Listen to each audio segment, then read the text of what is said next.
Hello guys, welcome back to another video. তো আজকের এই ভিডিওতে কোনামি দেওয়া এই নতুন ম্যানেজারটার আমি রিভিউ দিব। এই ম্যানেজারটা ভালো না খারাপ, এই ম্যানেজারটাকে আপনারা যদি বাই করেন তাহলে আপনারা লস খাবেন না লাভ পাবেন, এগুলো আজকে রিভিউ দিব। তো চলুন বেশি কথা না আমার এই ভিডিওটা শুরু করা যাক। তো এটা হইতেছে কোনামি দেওয়া এই নতুন ম্যানেজারটা, এটার নাম হইতেছে ফ্র্যাঙ্ক রিচ কার্ড এবং এটা 500 কয়েনে পাওয়া যাচ্ছে। এর সাথে 4000 ট্রেনিং প্রোগ্রাম 10টা দিবে যদি আমরা এটাকে বাই করি। এবং এই ম্যানেজারটা পজিশন গেম এবং লং বল কাউন্টারের জন্য এটা নেদারল্যান্ডের ম্যানেজার এবং এটা বার্সেলোনা ম্যানেজারে কোচিং করছে। তো এটা ইয়ং প্লেয়ারদের জন্য এবং লো পাস +1 পাবেন যদি আপনারা এই ম্যানেজারটাকে নেন। এবং এই ম্যানেজারটা যদি আমি সত্যি কথা বলতে চাই তাহলে এটা হচ্ছে যে দি বেস্ট ম্যানেজার,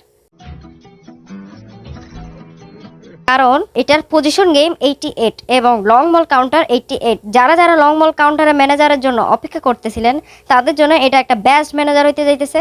এবং পুরো এই ফুটবল গেমের মধ্যে পজিশন গেম, কুইক কাউন্টার এবং লং বল কাউন্টার হচ্ছে সবচেয়ে বেশি খেলা প্লেইং স্টাইল। এবং এই ম্যানেজারটা পজিশন গেম এবং লং বল 88, মানে এটারে যদি আপনারা নেন তাহলে আপনারা অনেক ভালো লাভ পাবেন। এবং আপনারা যদি এই ম্যানেজারটাকে নেন তাহলে আপনারা প্রত্যেকটা প্লেয়ারে লো পাস +1 করে পাবেন।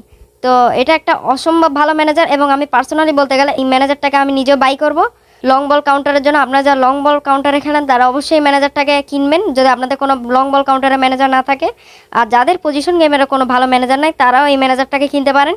তো কেমন লাগলো ভিডিও আপনারা অবশ্যই কমেন্ট করে জানাবেন। যদি কোনো কোশ্চেন থাকে আপনারা কমেন্ট করে জানাবেন। আজকের জন্য এতটুকুই। ভালো থাকবেন, সুস্থ থাকবেন, গুড বাই।